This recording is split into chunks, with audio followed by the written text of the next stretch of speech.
same slide content as of the textbook. Okay, we cannot actually scan it because there are copyright issues. So I'll share you the same link. Okay, so this I have already put exactly the same content which we have discussed in the class. Okay, so the content is same. Either you refer my slides or this slide, it is same. Okay, so this is EMC square directly from there. The textbook is so the relevant figures are also given, and they are also colorful figure. Okay, which was actually was not there in the textbook. So you got a colorful figure. See, memory ballooning, memory swapping, everything is here. Okay, so you can refer this slide, and you want to know the content of these slides, you can scroll down and you can see a detailed slide content. Okay, detailed, the same content is given in the textbook. Okay, so please refer this. Okay, so I compute virtualization slide view. Okay, now similarly, the current topic which we are discussing is storage virtualization. Okay, so for storage virtualization, you may refer this slide. Okay, again, for this same slides, the contents are exactly same as it is. Okay, so either one of you can voluntarily take up and put all these contents in a single Word file, and you may upload it in the Teams. That also you can do. Okay, or else what you can do is directly refer from here. So if, you can either refer from here, or you can either one of you can copy paste the whole content and put it in a Word file for everyone's reference. That also you can do. Okay, so my job is to give you the link. So this is the link. Okay, and content is there. So for further slides also, I'll share you the same link. Okay, so because this is storage level, it is virtualization at storage level for data center. So we have virtualization data center at network level. So for that also, I'll find the content like this. Okay, so you all can see. Okay, right. So I guess we can start today's lecture. Okay.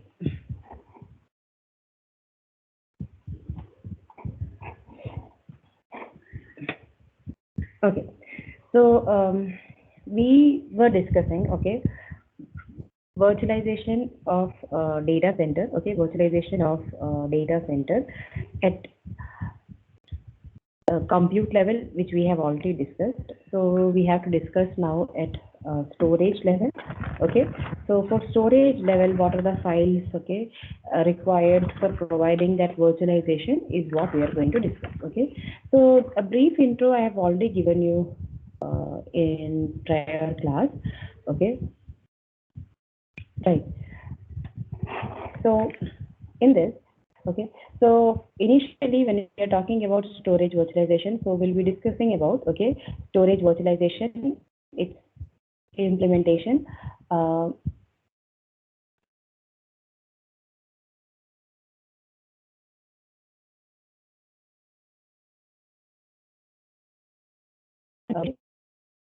okay, and then we'll discuss about virtual provisioning and automated storage tiering. Okay, right. So when you're talking about storage virtualization, basically, I think the slide is moving again and again. Okay, if that is the case, I'll go back to my slide. Okay, right. So, okay, anyways, the storage virtualization basically, as we have discussed before, okay, it masks, right? It masks the underlying complexity of the physical devices. Complexity here means it can be combination of a heterogeneous devices. Okay, so some device will be directly connected by a network, some device will be connected by, or it might be a fiber channel, some might be SCSI device, some might be NAS system. Okay, so it might be a heterogeneous device combination. So the virtual machine does not have to know where exactly the storage is being provided to it. Okay, that complexity hiding is done by the storage virtualization concept. Okay, so this logical mapping of physical to physical mapping is provided by the virtualization layer. Okay, and also when we are talking about the virtualization layer, okay, how we are providing this virtualized storage level is via virtual volume. Okay, so that virtual volume, what is it? We can discuss in the further slide. Okay, right. Okay, I think I'll have to do the stop presentation because it is running very fast. Let me see.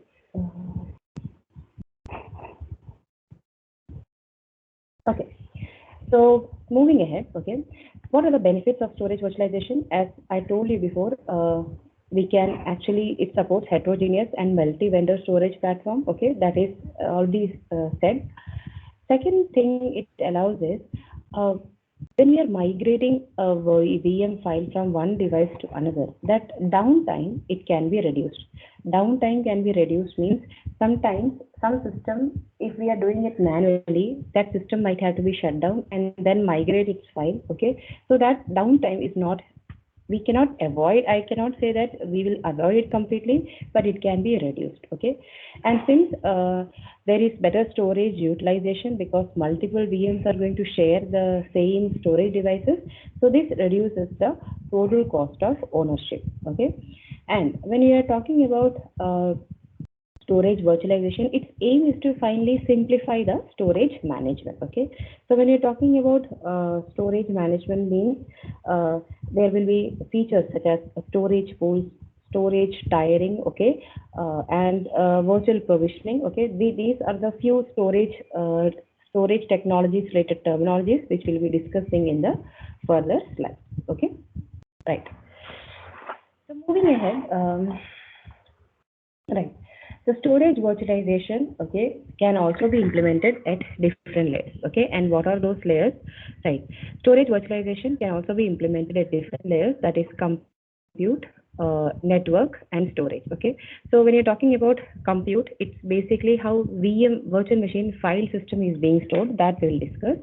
At network level, we'll be discussing about block level, okay, block level and file level virtualization, and then we'll be discussing about storage at storage level, how the virtualization is going to be implemented, okay? Right. So storage for virtual machine file is what we are going to discuss now, okay? So when you're talking about storage for virtual machine, okay, basically for virtual machines, okay, VMs are basically what we say as files, okay? These files are stored in hypervisor, but in hypervisor, where does it being stored? It is basically stored in the virtual machine file system or in something called as a network file system, okay? So in the hypervisor, we have VMFS and NFS, okay? And in VMFS, actually, the virtual machine files are stored. And how these virtual machine files are stored, okay? So we say, right, our physical storage, physical compute system have drives, disk drives. Similarly, our VM also have disk drive files, okay, disk files. So that is basically when we are talking about in terms of virtualization, it is virtual disk files. So these virtual disk files are stored in virtual machine file systems, okay? But this virtual machine file system can also be like sometimes we access storage from external storage devices like fiber channel storage device or iSCSI or NAS systems, okay? So how does that mapping happen from a virtual disk file to either a fiber channel storage or a iSCSI or a NAS system, okay? That mapping is actually not known to virtual machine, okay? So how does that transition happen? It doesn't know. So basically VM actually does not know how much storage system is there for a hypervisor, okay? And VM, when it sees the virtual disk file, it sees as if it is its dedicated physical disk drive, okay? Physical disk drive, okay? Right. So moving ahead, right. So the file systems for managing the VM files are basically of two kinds, that is virtual machine file system and network file system. So this we have seen in the previous slide, virtual machine file system and network file system. So we'll discuss in detail about both these file systems in detail, okay? Right.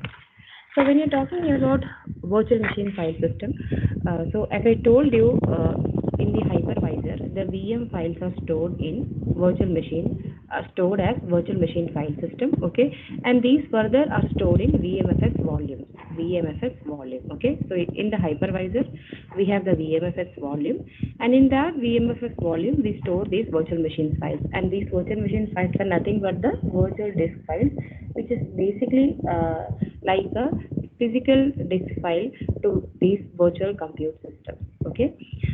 Now, so this VMFS, when we are talking about virtual machine file system, okay, so every like it doesn't mean that each virtual machine have each virtual disk. So every virtual machine can access its own virtual disk simultaneously. So it helps in multiple simultaneous access. Second thing is it provides on-disk locking.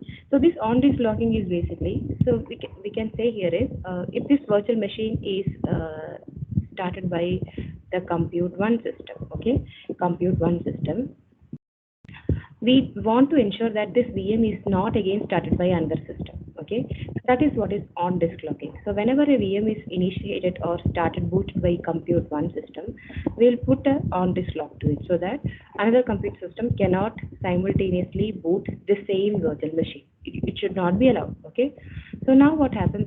Suppose this compute system is crashed. In that case, we want this virtual machine to be released from this compute system so that it can be restarted by compute 2. Okay, it can be restarted by the compute 2. In that case, this on-disk lock is released from on this VM is released so that the compute 2 machine can start this virtual machine which is being crashed here. Okay, so this is the terminology called on-disk locking. I'll repeat this on-disk locking. Basically, on-disk locking ensures that the same virtual machine is not powered on by multiple compute systems at the same time. Okay, so VMFS volume ensures on-disk locking on virtual machine files so that it does not get powered on by multiple compute systems at the same time. Okay, right. So suppose if this compute one system has failed and the virtual machine 1, which is at the first machine, okay, suppose if compute 1 has crashed and we want that virtual machine which is being hosted in that compute systems to be restarted again by another compute system. In that case, the on-disk lock which was enabled on virtual machine, it will be released, and that VM can again then be hosted by compute 2. Okay, so this is the mechanism called as on-disk lock, right? So, sorry. Wait, am I audible? Yeah, you're audible. Yeah. You said if compute 1 crashes, like the lock is freed, and then compute 2 can start instead. I'm just confused as in like, so compute 1 and 2 were both initialized like for a start operation at the same time. Compute 1 and compute 2 are two physical systems which are hosting two virtual machines individually. Yeah, but they're the same image. Same image means no means here it is same image. I did not get that same image part. It's like compute 1 hosting two virtual machines. Compute 2 is hosting two virtual machines. That two virtual machines will be catering that individual virtual machines will be catering to different applications based on the requirement of the user. Yeah. So what does that have to do with compute 1 crashing and then compute 2 running? I didn't understand that part. That's what I was telling you, that VMFS volume provides on-disk locking, and what is on-disk locking was what I was explaining you. See, the virtual machine, suppose there are two virtual machines in compute 1. Okay, that one virtual machine, out of that two virtual machines, we don't want the same virtual machine to be hosted by two different systems at the same time.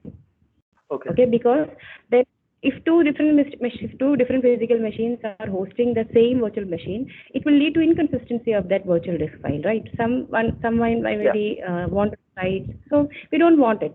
So how do you provide that it should not be powered on by the same physical system at the same time? We should not allow that. So that is provided by something called as on-disk locking. Okay, so when you one virtual machine is being hosted by one compute system, we provide on-disk lock. Means now that VM is powered on, it should not be powered on by any other system.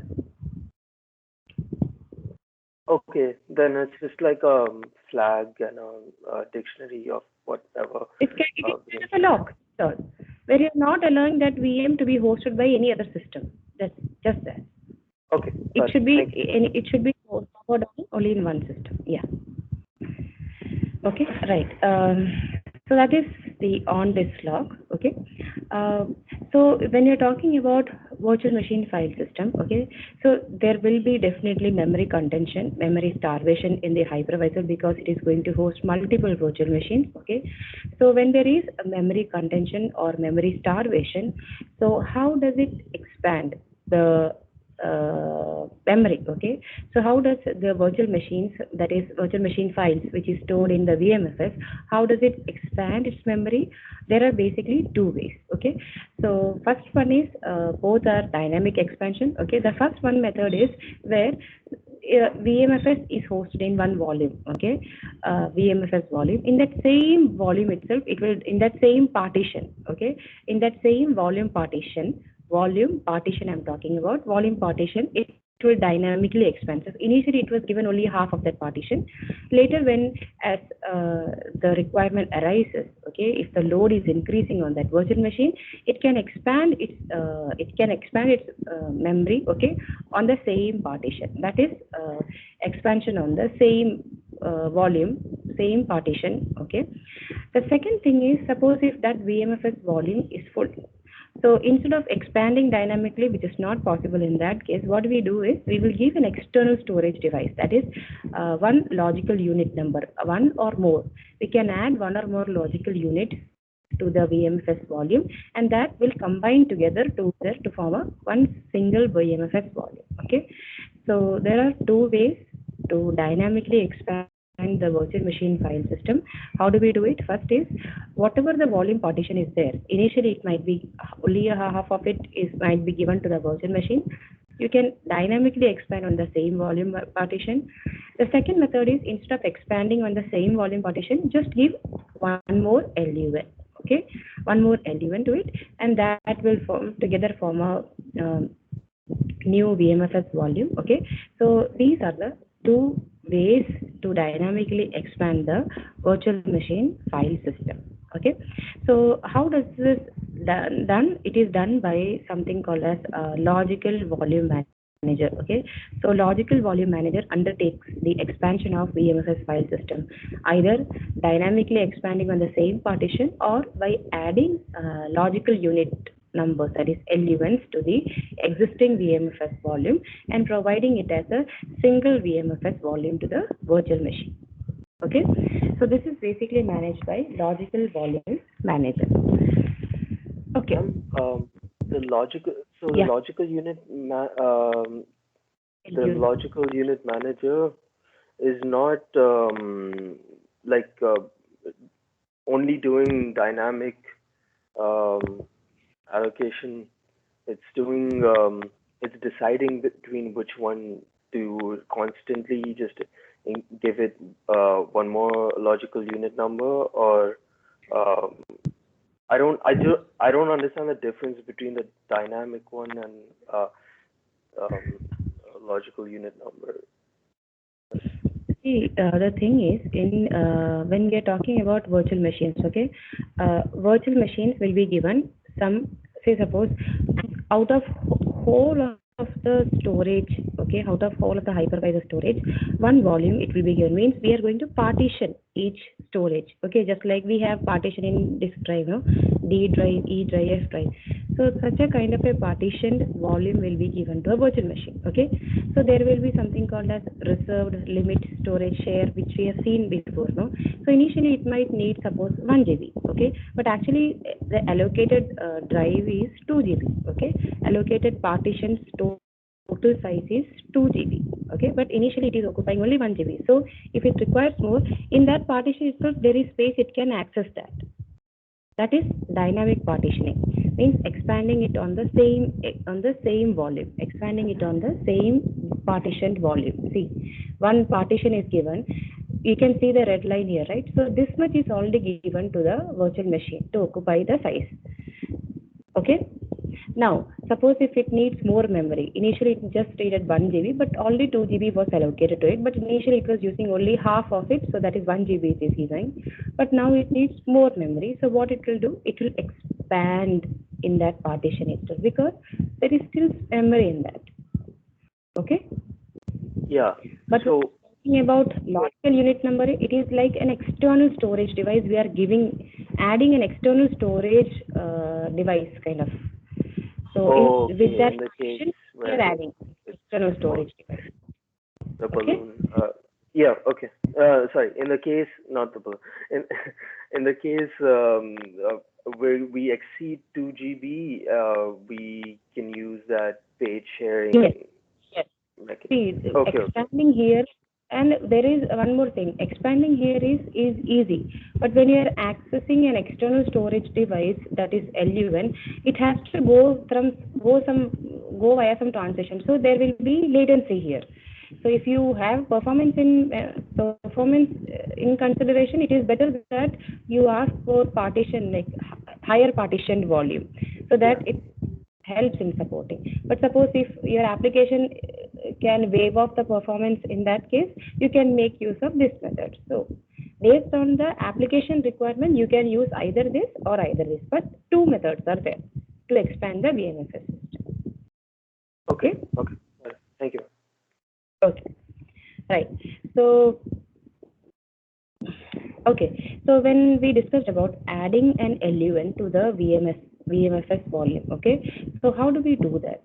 So that is done via something called as raw device mapping. Okay, so already we have discussed that sometimes the virtual machines, okay, sometimes usually we know that the virtual machines will be given a virtual disk file which is stored in a virtual machine file system, which is in turn stored in hypervisor, and hypervisor may have access to an external storage device or it may not have, but the virtual machine is unaware of which storage device it is using. Okay, but sometimes some application require that it needs to know what is the physical characteristics of the storage device. Okay, or it might specify that I need external physical storage device because my application requires a lot more amount of storage.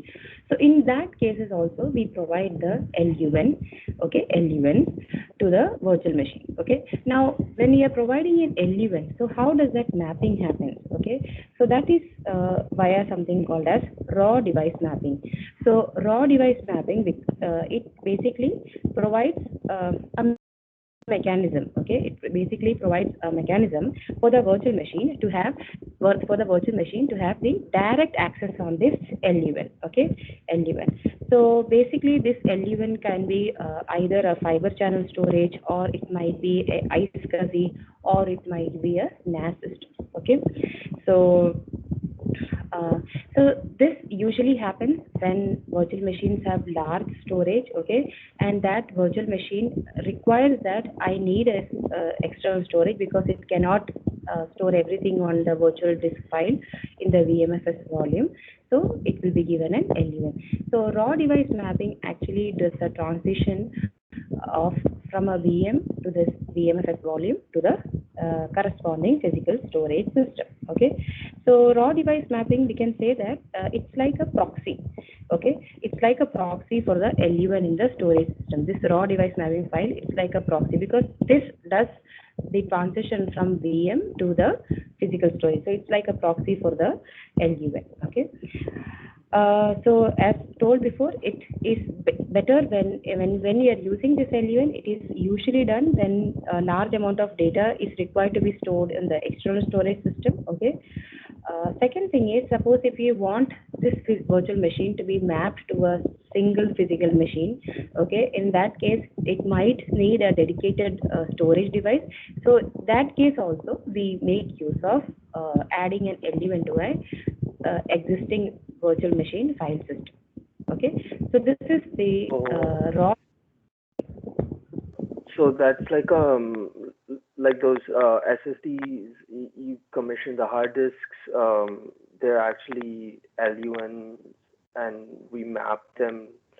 Yeah, LUN is basically it's basically you are actually looking for a physical storage system. You are giving the name that is it's a logical unit number, LUN. Okay, so if that physical storage system might be a fiber channel, or it might be a iSCSI. So that all of them is abstracted by the terminology called logical unit number.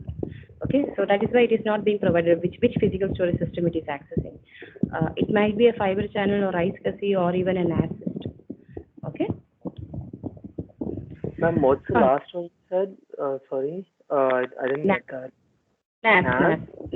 NAS. We will see that. Okay. So what is NAS systems? We'll see. That is the next actually. Okay. Right. Ma'am, so there's one thing. It says enable clustering between like. Yeah, enables that just string means of VM with a physical machine. Yeah, that also I told you now. Suppose if this VM is specifically for one particular physical machine, okay? So in that particular physical machine, it might need a dedicated physical storage devices, okay? So at that time, transition of this, suppose if it was only stored in VMFS volume, transition of that files again to another physical storage system is difficult. So if that is the condition where you want that particular virtual machine to be single hostedly dedicated on one particular physical machine, okay, in that case you can make use of this LUN. So initially itself, if all of the files are stored on LUN, it is easier to host this virtual machine on a single physical machine. That's what that mapping of that particular one machine to a single physical system is more easier when you have an access to LUN, because all of its data will be stored in this physical system. So you don't have to do a transition again here. Okay. See, suppose if this virtual machine, I want to host it in another physical machine, what I have to do is I have to store its VM content, copy its VM contents to that physical machine. So it is difficult here. But when it is directly this physical storage system, accessing this physical storage system via that physical machine is easier. That's what it is referring to. Okay, got it. Yeah. And we do it for when our VMs are like they need a lot of resources. Yeah. Mainly. Usually when it needs more resources, suppose if it has large amount of data. So instead of storing initially in this VM virtual disk file, okay, what happens sometimes when the requirement is less, it will store in virtual disk file. But later it will know that, okay, it might need a higher amount of data or storage. In that case, what we have to do, again, we have to start with a mapping file, create a mapping file, connect it with a logical unit number, okay? So that is difficult. So instead of that, initially only whatever files which are coming from the virtual machine, it will be mapped to the LUN itself, okay? So this is usually done when virtual machines need more storage, okay? And it knows that only providing a single virtual disk file will not be sufficient. And usually done when this virtual machine has to be, or it requires or sometimes in near future, it might be migrated to a single physical machine. So that mapping will be more easier if all the files are stored in another external physical storage system. Yeah, it's all right. Better long term. Yeah, got it. Thank you. Yeah. Okay. So the mapping of LUN with the VMFS volume is provided by a raw device mapping. Okay. So this mapping actually does the transition of whatever VM is requesting from the virtual disk file, that is being transitioned or transformed by using this mapping file, and it is fed to the LUN so that the corresponding data can be accessed. Okay, so this mapping file basically acts like a proxy. Okay, so proxy means the VM thinks that it is directly accessing the physical storage system. Okay, right. So next we move on to now we have discussed the virtual machine file system. So as I told you, the VM files can be stored in hypervisor basically in two ways. That is, one is virtual machine file system that we have already seen. We can expand the virtual machine file system dynamically, okay, either expanding it on the same partition or adding another logical unit number. If you are adding another logical unit number to a VMFS volume, how does that addition is done? That is using raw device mapping that we have already seen. Okay, so next we'll move on to the network file systems. So two file systems are there for management of VM files, which is done by hypervisor. One is virtual machine file system, which we have discussed. The next one is network file system, that is NFS. Okay. So from this figure, we can see here this is the same as almost the same as virtual machine file system. Okay. The only thing here is we have the access is provided by a NAS system. Means the external storage device here is NAS system. Okay. So NAS system is basically network attached storage. Okay. So this virtual disk, okay, can virtual machines, their virtual machine files are stored in the form of virtual disk files. Okay. These are stored in something called as NFS volume, which is resides in the hypervisor, and these NFS volumes can access this external storage device, that is the NAS system, network attached storage system. Okay. So in this network attached storage system, it works via something called as a NFS protocol. They use network file system protocol. So in the hypervisor, which supports this accessing of this network attached storage system, it needs to use NFS protocol to access this NAS system. So when you're talking about NFS protocol, and since there is network involved in it, okay, so there is there is something called as client and NFS client and NFS server. So hypervisor comes installed with NFS client, okay, and this NAS system comes attached with NFS server. So using client server communication module, the NFS volume communicate with the NAS system, okay, and provides storage to the virtual machines which the hypervisor is hosting. Okay, so I'll repeat again here. Earlier what we have seen here is we have fiber channel storage, means whatever logical unit number are there, that is basically the fiber channel storage or iSCSI. Okay. But when we have network file system, the external storage device here is NAS system. We have discussed in the storage virtualization, the whole concept is to mark the underlying complexity of the physical storage. Means it can be heterogeneous. Heterogeneous means it can be either VMFS or NFS. So VMFS system access external physical storage devices like fiber channel storage and iSCSI. Okay, and NFS volumes access NAS systems. So which virtual machine is accessing which system? That is completely masked. We never know which system it is being accessing. If it is accessing, it will know that, or through raw device mapping, it will know which logical unit number, which type of physical storage it is accessing. So here, when you're talking about network file system, we have NAS system as an external storage device, and how the hypervisor can access NAS system, that is through NFS protocol. NFS protocol means there will be client and server. So the client and server communication has to happen so that the movement of files can happen from virtual disk file, which is stored in NFS volume, to the network attached storage system. Ma'am, so the only difference is this one will need to use like concurrency protocol for client server, because there's multiple LUNs in the NAS system, right? No, I did not get you. What is the difference here? What you have specified?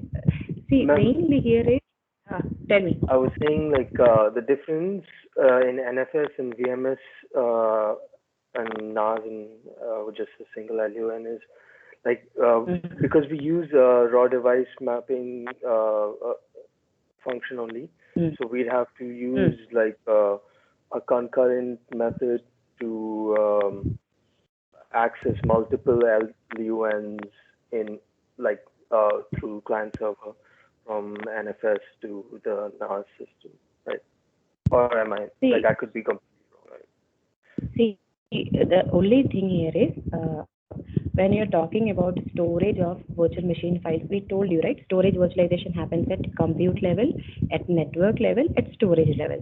So when you're talking about virtualization at compute level, means where do we store the virtual machine files? Okay, that is what is being asked. Does the VM know where it is being stored? No. So the virtual machine files can be stored in two different ways, that is virtual machine file system and is network file system. When you're talking about virtual machine file system, okay, we have like either it can be expanded directly or we can add this files, this fiber channel storage and iSCSI are basically what is called as logical unit number. Okay, we just term them as logical unit number when you're talking in terms of VMFS.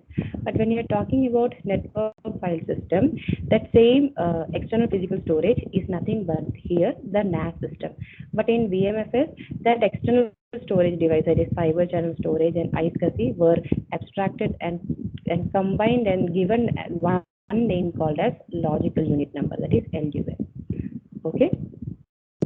Okay, So this so they're the same thing. I thought NAS was a stack of multiple. Two different ways to store virtual disk files. That's all. Two different ways to store the virtual disk files. Okay. That is VMFS and NFS. And how does it access the external storage device? That is what is the aim of storage virtualization, to hide the complexity of underlying physical storage. Hide the complexity. How does it do? That is via VMFS and NFS. So this use NFS protocol, and since this is just accessing this, they use a terminology called raw device mapping to access these devices. And these devices together, it is abstracted as by the terminology called logical unit number. Okay. I hope it is clear. Yes. Yes. Yes. Thank you. Yeah. Yeah. Okay. Right. So we have covered the compute level virtualization, means where we are storing the virtual machine files. Okay. So two types are there, that is VMFS and NFS. So both we have covered now. Now we'll see the virtual storage virtualization at network. Okay. So when we are talking about storage virtualization at network layer, okay, here the main intention is that we are going to discuss here the block level type and file level type virtualization. Okay, so how does the virtualization is applied at network layer is what we are going to discuss here. Okay, so we already told that there are multiple storage resources. So how does at network layer this management is done? Okay, through a single interface. How at network layer this management is done to manage this multi-vendor storage resource is what we are going to see. Okay, so it can be implemented at two levels, that is using block level and file level. Okay, so block level we also say it as SAN environment, and for file level we say it as network NAS environment. Okay, so both we'll see here how does the implementation happens, how does it provide a single interface. Okay, so that a multi-vendor storage resource can be accessed at network layer. Okay, that we'll see. So basically, when we're talking about network-based virtualization, okay, so again, its also aim is to provide access to heterogeneous storage resource. Second thing is, whenever there is, we can say, there is always innovation of technology. So sometimes the system needs to be migrated to a new technology or upgraded to a new technology, but that migration should be non-destructive. So that is also provided by this layer. Okay, and how does it provide a single interface? Okay, at the network level, by masking the different types of storage resources that we'll see.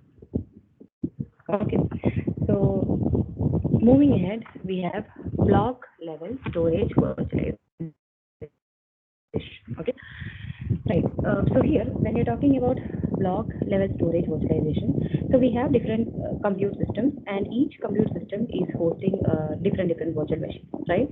So how does it provide the different access to different storage arrays? Okay, access to different storage arrays at network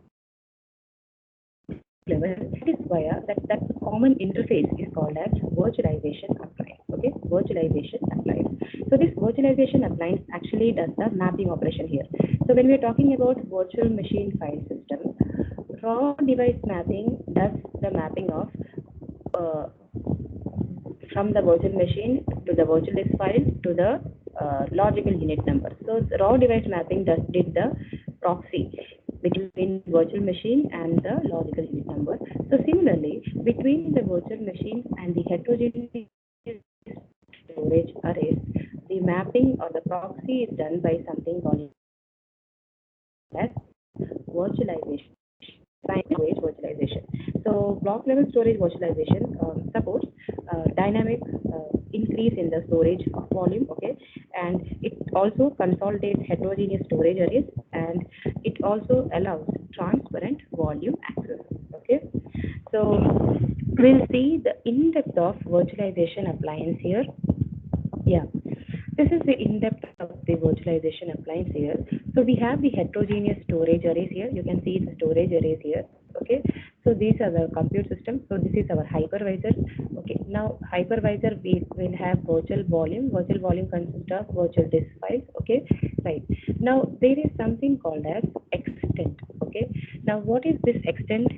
These extents is basically first we'll discuss about the storage volume. Okay, so a storage array will have actually, say suppose it is of 100 GB. Okay, this storage array is of 100 GB. So that is partitioned into two. It can be either an equal partition. So here it is, we can assume that here this is 100 GB. This is a total of 100 GB. So it can be partitioned into two here. So we can assume that it is 50 GB and 50 GB. And here we can assume that this storage array is also of 100 GB. It is partitioned into 60 for 40, okay, 60/40. Okay, now this storage volume, okay, so this storage volume is again extended to the hypervisor using something called as extent mechanism. Okay, so the virtualization appliance, okay, uses this divided storage volume via the mechanism called as extent. Okay, so the virtualization appliance, okay, use the partition storage of the storage array using the mechanism called as extent. Okay, so extent is basically it might be either a part or all of the underlying storage volume. So here we can say the whole of the storage array is divided into two storage volume, and this storage volume is given to this extent. Okay, so extent here is basically a part of the storage array. Sometimes the extent can be all of the underlying storage array. Okay, so here in the pictorial representation it is given as part. Okay, so this is how the block level virtualization is being provided. There are underlying storage arrays, right? Different storage arrays. So they are partitioned into different storage volumes, and out of the storage volumes, either a part or a whole of it will be given back to the hypervisor by the terminology called as extent, and virtual volumes refer to these extents. Okay, this is how a block level virtualization is being provided. Okay. Virtualization appliance.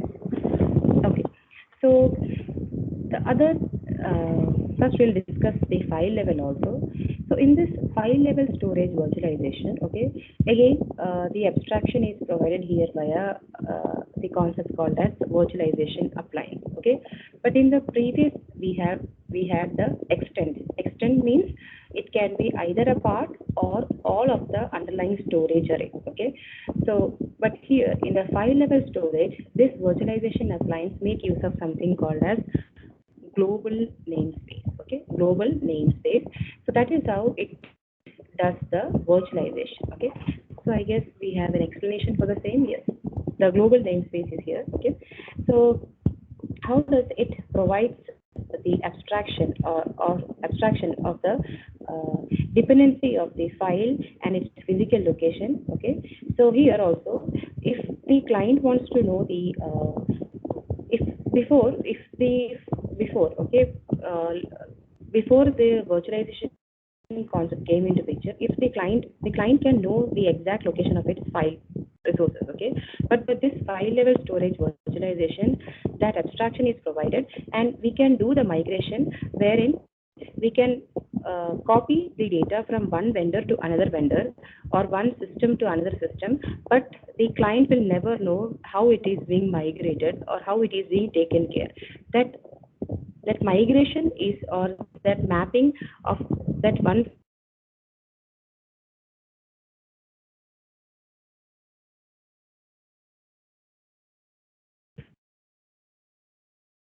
not knowing how the migration has happened, it is done via something called called as global namespace. Okay, so here instead of what we say, in our physical system, if we have a file, we know the absolute path of that file, right?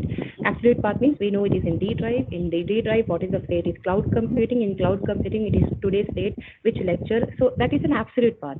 But when you're talking about file level storage virtualization, they're going to make use of global namespace. Global namespace means the client will only be given a relative path of the file location. That relative path will be pointed back to the actual file location, but that pointing, mapping of that relative path to the actual file location is done by the something called as global namespace. Okay, so here the client doesn't know where exactly the files are. Okay, only the logical path of that file is given, and that logical path of the file is actually mapped to the physical path name by making use of global namespace. Okay, so that is what is file level storage virtualization, right? So Sorry. yeah. It's like DNS, right? Where like you have a sort of logical name and then a pointer to the absolute path at a very abstract high level, like DNS protocol. You can, in a way, we can say that almost it's like in DNS we will give a path, its URL is mapped. Yeah, you can say that, but don't, you can actually. I think there are similarity, I guess. Okay, there are similarity, it's okay, but I think like I'm at the point where everything like looks like the same core, derived from the same core concept. So they're just like, I can say, right? Actually, nothing is new here. Okay, you know, like nothing is new invented here. Everything is derived from some concepts or other, and that concept will be applied to this technology also, but given a new name. We can say that, right? But here that concept of mapping a logical path to a physical location of that file, that is done via something called as global namespace. Okay. Okay. Thank you. Yeah. Okay. So when you talk about virtualization at network layer, okay. So first thing is block level virtualization, and another one is file level virtualization. So where exactly you will use block level virtualization or file level virtualization? Okay. Which application will use block level? So suppose if there is a performance is required, okay, so performance is paramount for that application, whether it will go for block level or it will go for file level. Okay, suppose if the performance is not important, but we can say that latency is something which cannot tolerate, in that case what is going to be used? Okay, so that part you have to explore. Okay, you can see it in the YouTube. There are videos about the same explaining the difference between two and where to use which application, so you can explore that part. Okay, and if you have doubt we can discuss it later also. Okay, so where exactly which application requires a block level which application uses block level virtualization or file level storage virtualization on what parameter, whether it is performance is important, whether latency is important. So that comparison you will see and explore. Okay, so this is something which you have to explore at your end. Okay, I have explained you what is block level and file level. So at what time which application is going to use block level or file type, block type or file type, that you have to explore at your end. Okay, so this completes the virtualization, storage virtualization at network level. Okay, so moving ahead, we'll discuss the we'll discuss about storage virtualization at storage level. Okay, so when you're talking about storage virtualization at storage level, there are two concepts. One is virtual provisioning, and another concept is called as automated storage tiering. Okay, so when you're talking about virtual provisioning, it's basically also known as thin provisioning. Okay, so when we are talking about virtual provisioning, okay, so we can say that when you're in suppose as a storage administrator, okay, as a storage administrator, the main challenge, okay, the main challenge is to balance the storage space, okay, between different application it is catering to. So there will be a whole heterogeneous storage arrays. There will be n number of virtual machines which is being hosted by the system. So we have to see to that we are able to manage this storage space, okay. So it means that we have to the main challenge of the storage administrator is to anticipate the storage growth, okay. So this can be done by, okay, this can be means the storage contention or the storage or memory contention or storage contention or storage starvation, we can say, okay. This can be only reduced, okay, if we can anticipate that there is going to be a storage growth, okay. And also we have to see to that the application downtime is reduced when you are actually, suppose if there is a requirement to be added, means more storage is to be given to a particular application, we need to ensure that the administrator has to ensure that the application have reduced downtime. We never say it is zero downtime, we always say it is reduced downtime has to be provided when you are adding new storage to that particular application, okay. So usually what happens is sometimes when virtual machines are being hosted, okay, so instead of giving them whatever they have asked for, okay, that is something called as over provisioning of storage capacity, means instead of giving them actually what they have asked for. So if one virtual machine is asking 2 GB, another virtual machine is asking 8 GB, another virtual machine is asking 10 GB. So instead of giving them the actual memory which they have asked for, just give them with the minimum memory which they can function for, okay. That minimum memory is something called as thin provisioning, okay. So thin provisioning means you are going to give the storage on demand, okay, on demand. So you're going to provide them, okay, you're going to provide them with the minimum number of logical unit, okay, so that it can function. And on demand we will assign more storage devices as the application starts running, okay. So this is basically thin provisioning. It actually also helps in utilization of the storage, okay, utilization. So there is one comparison chart in the next slide, so it will be more helpful for your understanding, okay.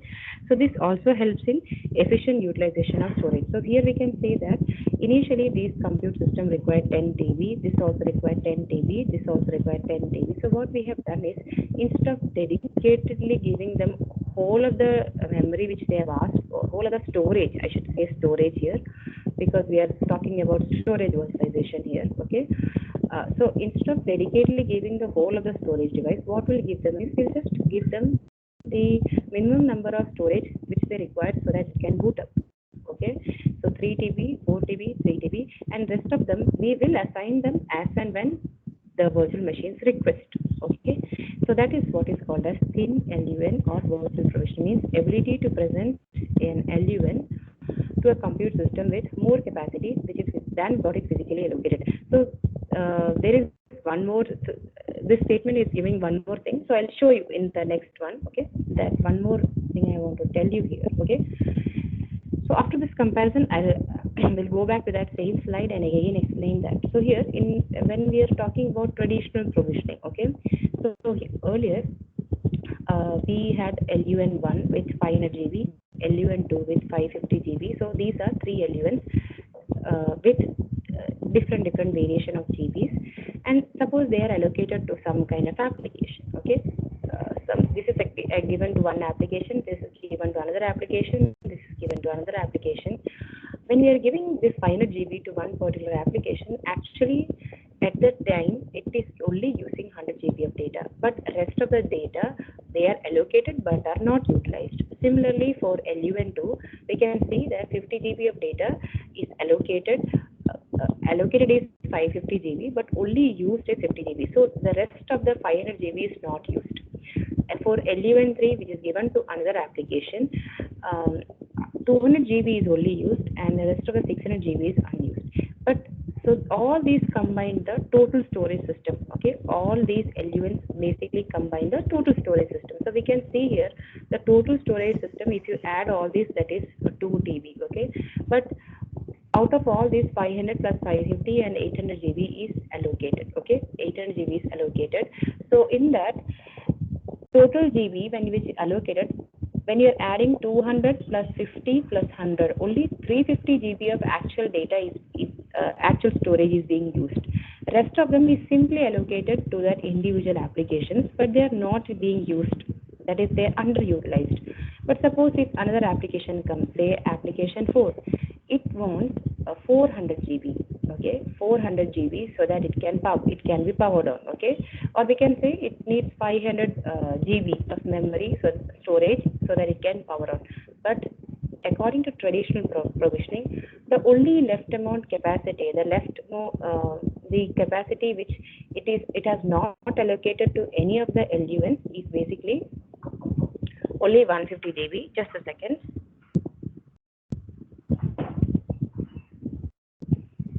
Yeah. So only the left storage is only 150 GB, but the new application which is coming, it requires minimum of 500 GB.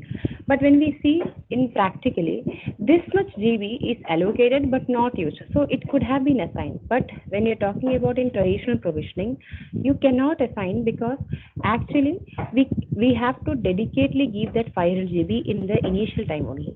But when you're talking about the virtual provisioning, that is thin provisioning, what we can do here is, though we make it look like your application has dedicated amount, this much amount of dedicated storage, but actually it does not have. It will only have that much LUN which it is actually using. Okay, so there is no underutilization of that LUN. That is what here it is being specified. Okay, so virtual provisioning is basically the ability to present an LUN, okay, to the compute system with more capacity than what is physically allocated. So actually, the physically allocated LUN is only 100 GB, but that application thinks it has 500 GB of LUN which is given to it.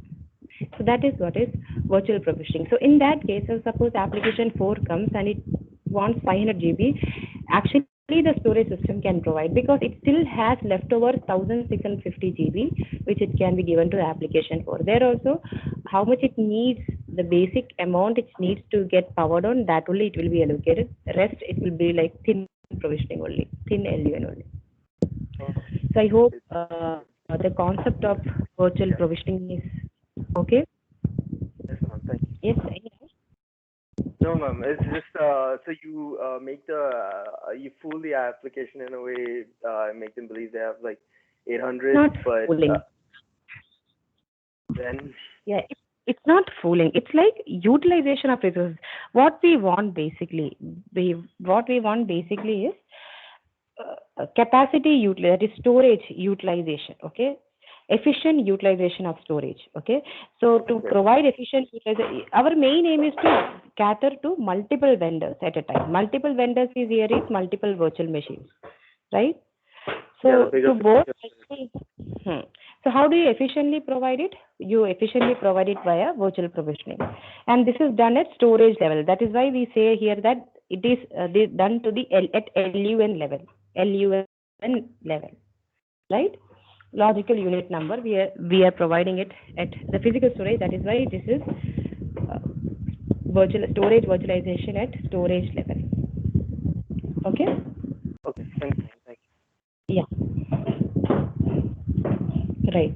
So moving ahead, when you're talking about thin provisioning, okay, so we have seen the comparison of traditional provisioning and virtual provisioning, okay. So here also we say that there is extents, okay. The extent which we have discussed when we are talking about block level virtualization, we know, right, extent is either a part or whole of the storage array, right? So similarly, when you're talking about thin LUN, we have something called thin LUN extent. That is basically the minimum amount of the physical storage allocated at a time, okay, to a thin LUN from a thin pool. It is called as thin LUN extent. So that minimum storage amount which is allocated for that particular application, it will be allocated like LUN itself. So that thin LUN which is basically the minimum amount of storage required for that particular application to power on, that is called as thin LUN extend. So this basically helps for the environment, okay, helps for the virtual machines, it is a help for the all the vendors, okay, because finally it is helping for efficient utilization of resources.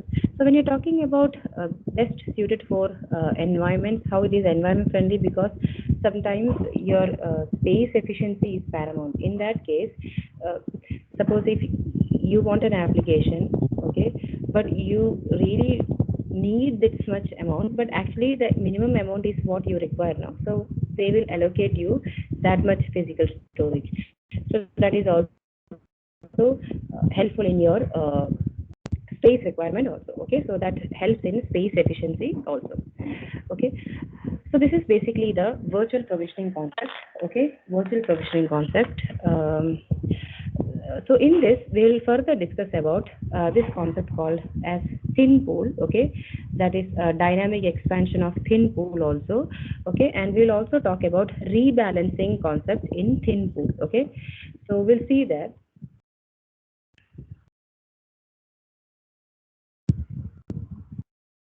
Right.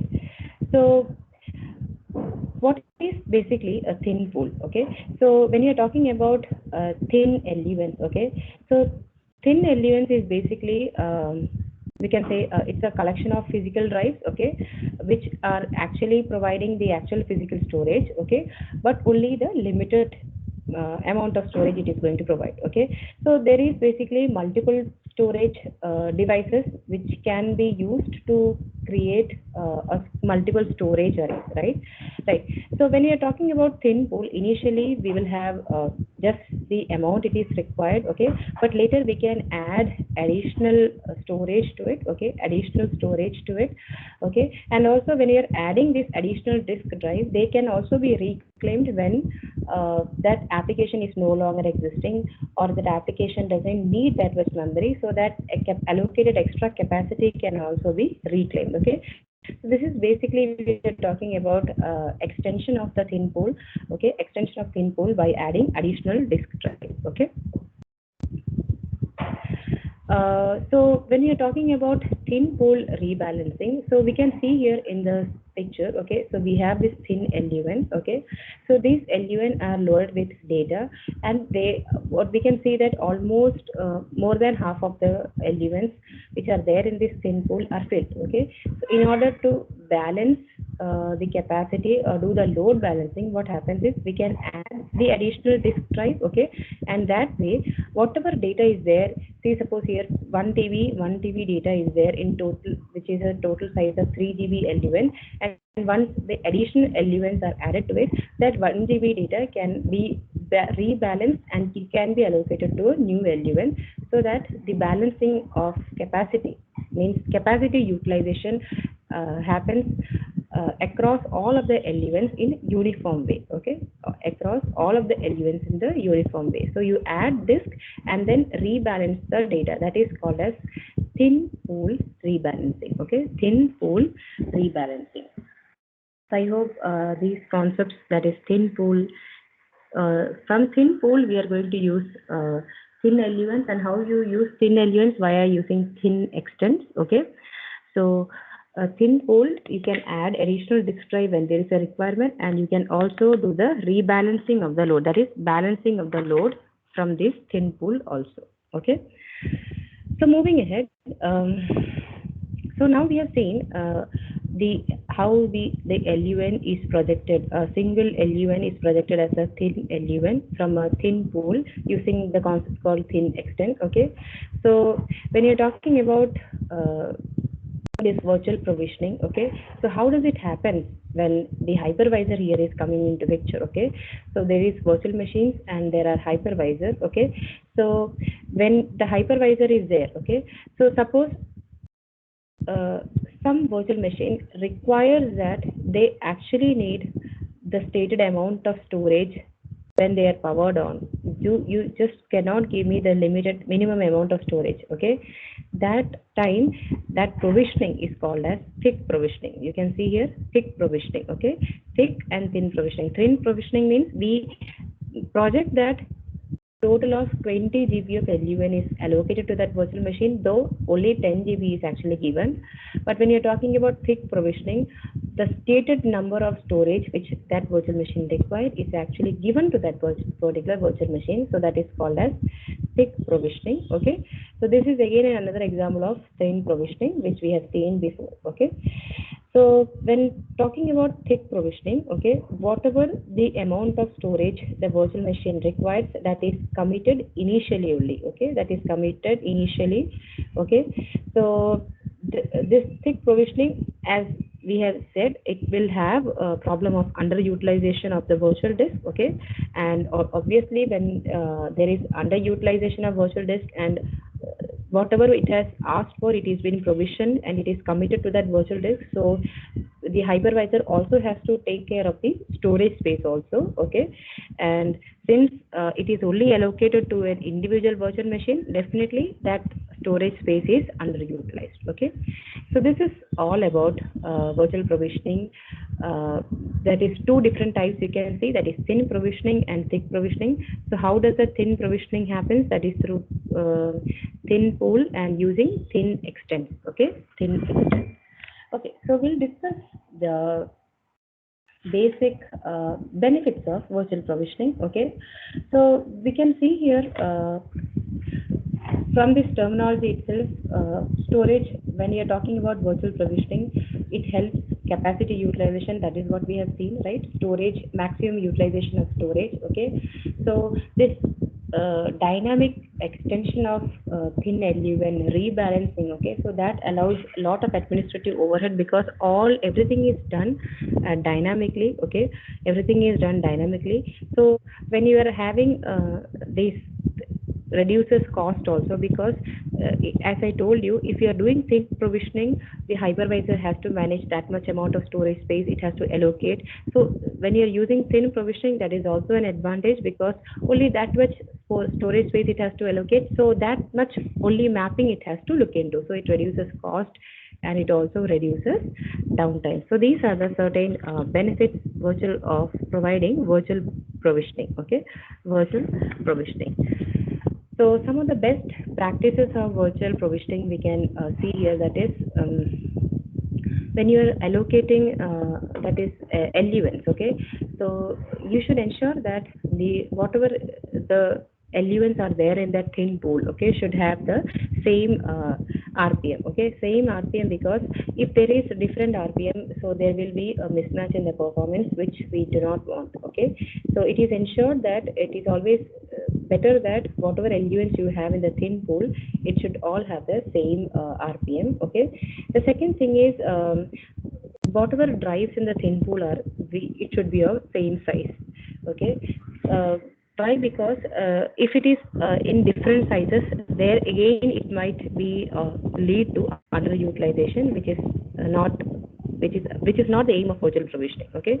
So and we should ensure that when we are giving a thin LUN to a virtual machine, we should see to it that the application which is running in that virtual machine, that can also support thin LUN, okay.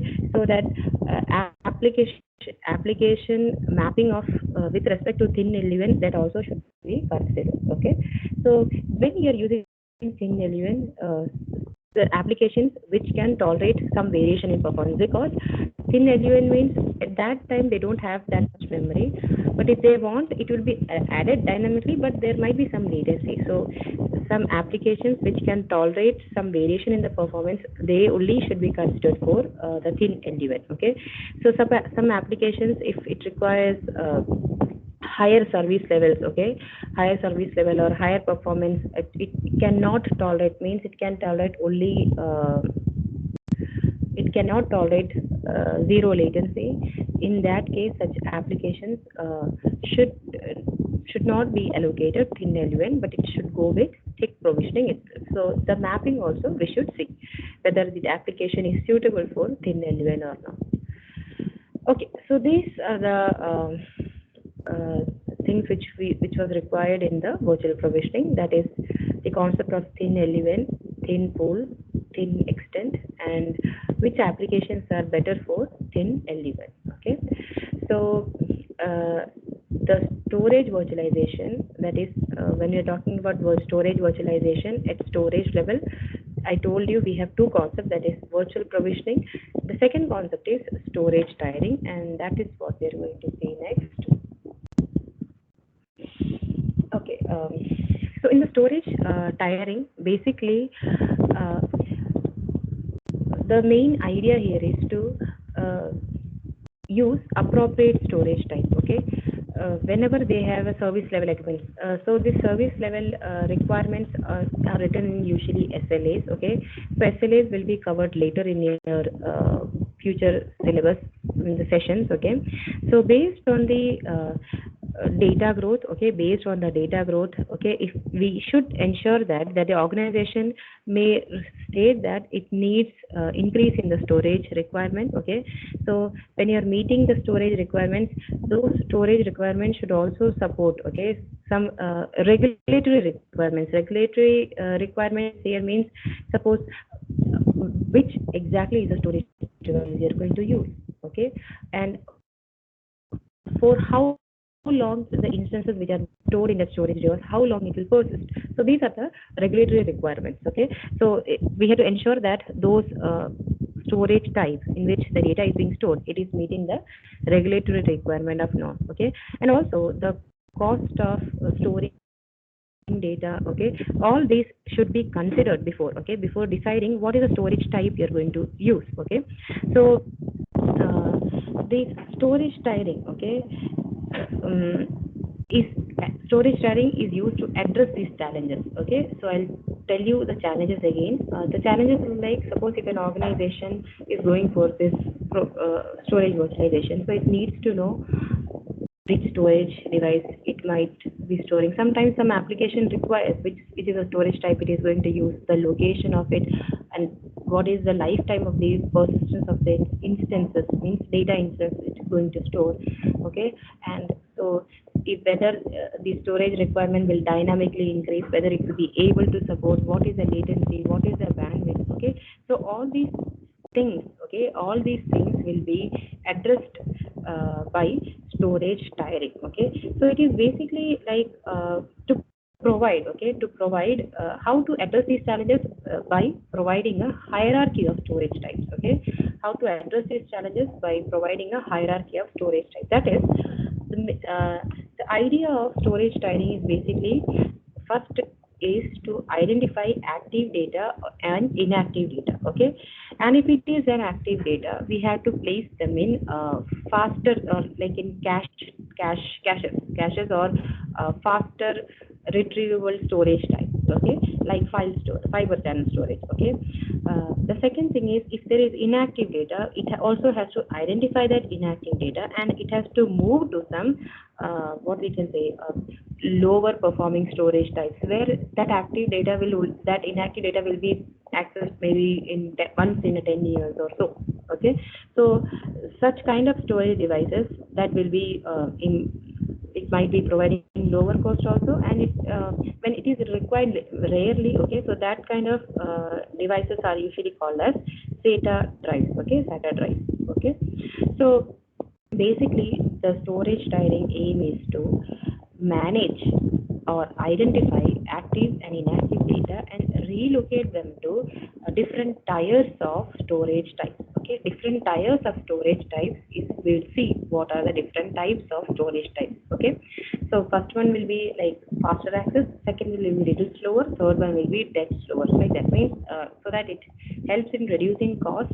And when you don't need much data for 10 years, and so it is preferred that we keep it at some drives where we require it at a later stage, okay. So the higher speeded storage type can be accessed faster, and it will only have active data, okay. So that management is done by something called as storage tiering. So there is manual storage tiering and automated storage tiering, okay. Right. So storage tiering is based on different types. What is a file type, and what is the frequency of you're going to use, and maybe sometimes there might be some regulation policies also on those file types, okay. So that is why it is written etc, okay. So we can see here in the further slide, right.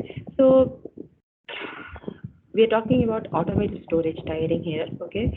So automated storage inactive data. It is migrating that inactive data to some lower storage type. Okay, so that should be non-disruptive. Okay, non-disruptive between these tiers. And also, obviously, when you're doing such like inactive data being stored somewhere else, so more space is being created where more active data will be there, and it will have more storage, right? So it will enable higher performance but at the same cost. Okay, and sometimes when you are moving a large number of data, so sometimes it might need some kind of a downtime. So some kind of a downtime means it might affect the it might be affecting the application in between. Okay, so how does the configuration of data happens? Okay, so that is also if two different types, that is intra array and inter array. Okay, so intra array means it's like within a storage array. Okay, so within a storage array only we will have the different tiers of storage types. That is, the fastest type will be at the top, in between we will have the medium storage type, and in at the end we will have the lower storage cost type drives. Okay, so inter array means it will be like tier 1 will have the active data, and tier 2 storage array. It will be completely two different storage array. Tier 1 storage array will have all the active data, and tier 2 storage array will have all the inactive. So that is why inter array. Another one is intra array. Anyways, we have a clear figure, right? So we can see here in intra array, this is a single storage array. In this single storage array itself, the different types of storage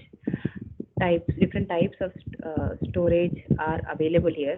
So SSD means it's like it provides faster service. Okay, so whatever application or highly active data will be placed here, and this is a media core fiber channel, and this is the SATA drives, where this has lower storage cost also, but less energy. Means when you're storing something here, it will take time, means the performance is not so great. So we'll only store data which is rarely accessed here. Okay, right, so that is intra array. Okay, so move active data to a high performance SSD. So when it is high performance, the cost will also be higher, but when you're utilizing less of it, that is fine.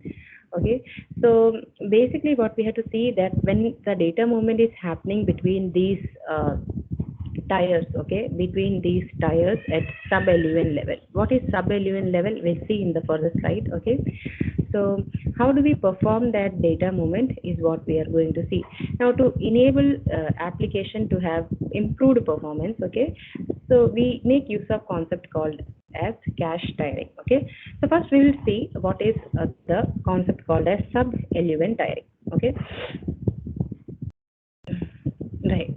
So when you're talking about sub LUN tiering, so here we have seen this is the faster types of solid state drives, and this is SATA drives that is having lower storage cost. Okay, and inactive data is fed into it. Okay, so solid state drives, okay, are here, and our hard disk drives are here. Okay, so here in this solid state drives only 5% are active. Okay, and in HDD only 95% are inactive. Okay, so what is the aim of sub LUN tiering is, okay, usually what happens is the whole of the LUN, okay, we have partitions of LUN. Okay, usually in traditional times, okay, what we used to do is the whole of that LUN is moved. Say suppose there is 1 rack, 2 rack, 3 rack. So when there is more number of active data in second rack, that whole of the rack is moved to the first rack, and that first rack is moved below the second rack. Okay, so this problem is that whole of the rack might contain more of the active data but less of inactive data. But when we are moving the whole of the rack up and down, that inactive data is also moved to the higher rack, right, which we do not want. So to avoid that, what is done here in automated tiering is the whole of the LUN is broken into smaller segments. Okay, now these segments, okay, are broken down in such a way that like it's like in a very fine granularity, it is broken down so that whenever you are moving the active data to the higher tier, means to the tier 1, only the active data, that part of the active data only is moved to the higher tier, and that inactive data still remains at the lower tier itself. So that is what is called as sub-LU-N tiering, means the LU-Ns, it is not projected as a single LUN, but it is broken down into smaller segments, okay, which helps in movement of only the active data up to the higher tier, okay, and retaining the inactive data at the lower tier itself, okay. So this helps in moving more active data at a faster to the faster drives at a faster space, and also the less active data will remain at slower drives efficiently. Okay, so that is sub-LUN tiering. So we can see here the whole of the LUNs are divided, segmented or segregated into small parts, small partitions, and only the active data, which allows only the active data to be moved above.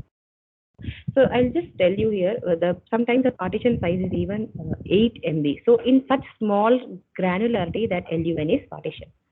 Okay, so that is sub-LUN tiering. Okay. So this sub-LUN tiering, it enables faster movement of active data to faster drives, okay, and helps in inactive data and efficient storage of inactive data to slower drives also. Okay, so the other thing about automated storage tiering is sometimes what we do is, as I told you before, instead of using sub-LUN tiering, they make use of different types of category to relocate the active data and inactive data. Okay, excuse me. So what is that parameter which they use to separate the active data and inactive data is, these are the parameters, that is storage type, what is the storage type, what is the storage group, and policies. Okay, so storage group here basically is the applications. Okay, so we have here 3 different types of application which is using that storage group, okay, and they follow different types of policies here. Okay, so for policies here means how much of these type of storage device can be used. Okay, so type 1 can be used.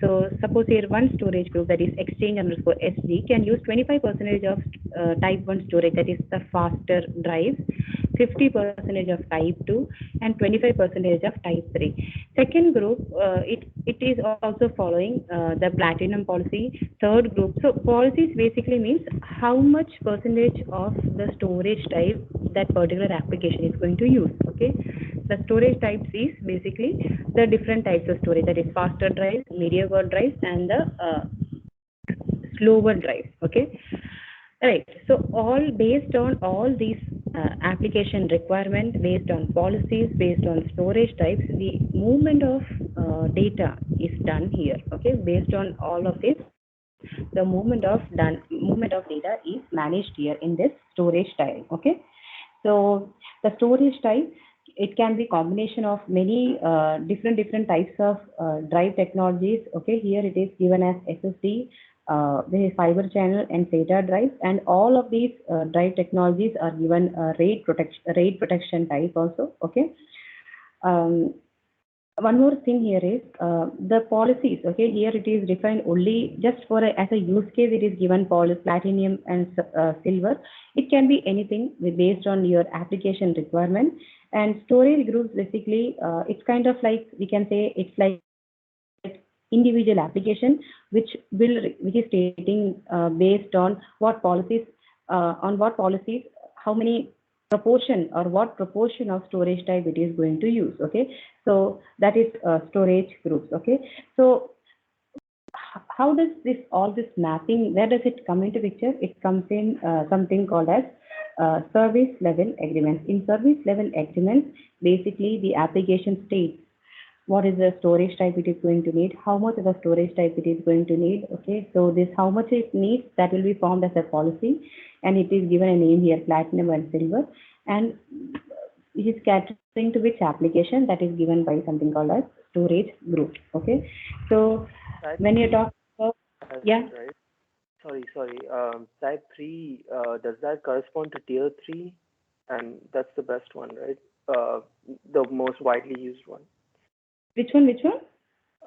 Type tier 3, type 3, the 1 TB SATA RAID Type 6, the one with type the 3. orange. Type 3. You said it is the best one. Yeah, that's what I was trying to confirm. No. 100% Or the means most costly the one. most of its data will be stored in the slowest drive, which provides slower response, but it is providing because it is providing lower cost. It is based on application requirement. Everything is an application. See here, type 1 SSD is Oh, a fast. okay. And type 1 will be the Yes, fastest type one. 3 is the slowest drive. So it will Okay. slowest drive means it will have lower cost. So some application it might be archiving. It might be archiving. So their actually main intention is to archive everything. So there the performance is not so important. Just archive whatever data it is getting. So it might be using type 3. So that is why most of the 100% of the data it can use type 3, and 25% of the data means suppose in archiving also, say suppose some have to be an index or something have to be accessed in between, they can use type 2 type storage type like that. Type 3 is basically the slower drive, which provides lower cost and performance is very low in that. Okay. And type 1 is, type 1, I was going by the text color, sorry. So type 1 is the fastest one where you use it for exchange. Faster access. Yeah. Okay. It will faster access drives means what? It is going to provide more performance, but the cost will also increase in that way. Okay. Yeah. Thank you. Yeah. Okay.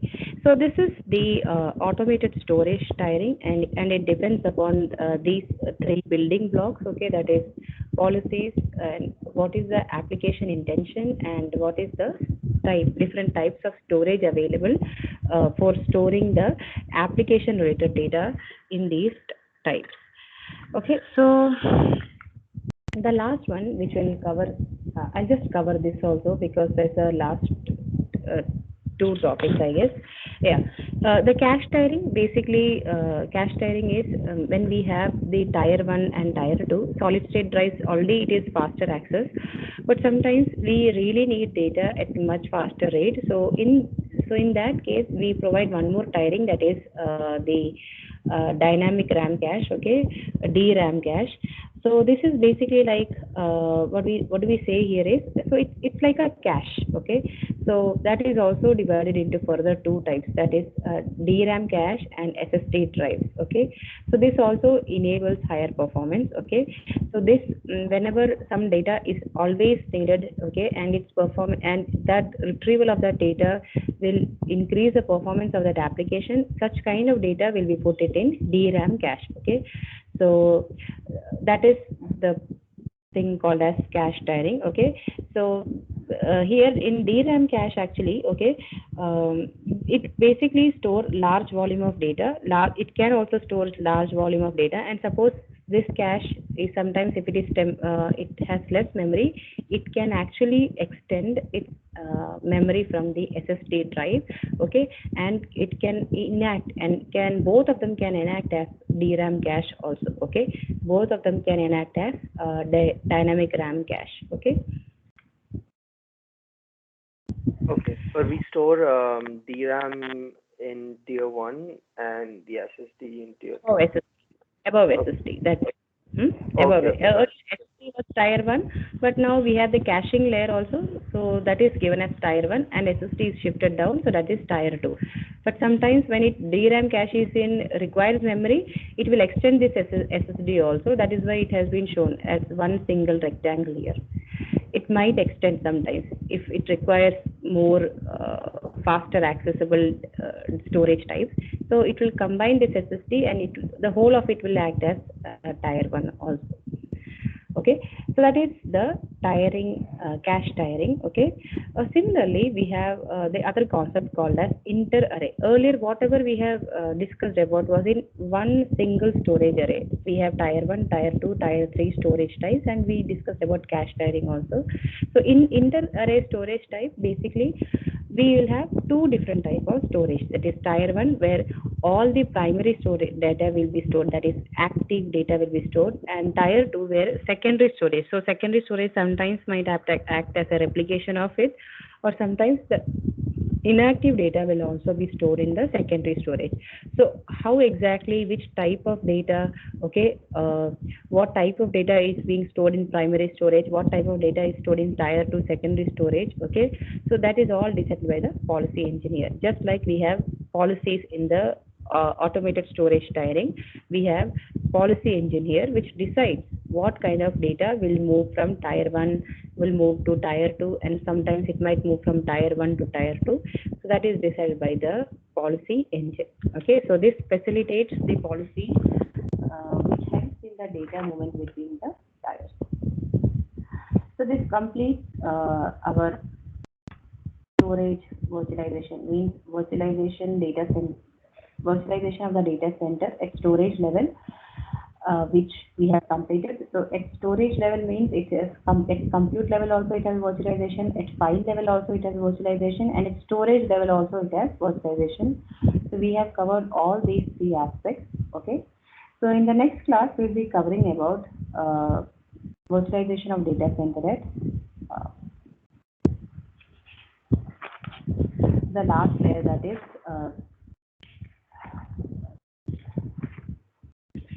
okay, at the network layer. Okay, at the network layer. So I hope I'll get the slide contents and I'll share it to you. Okay, so you will use the slide content and refer.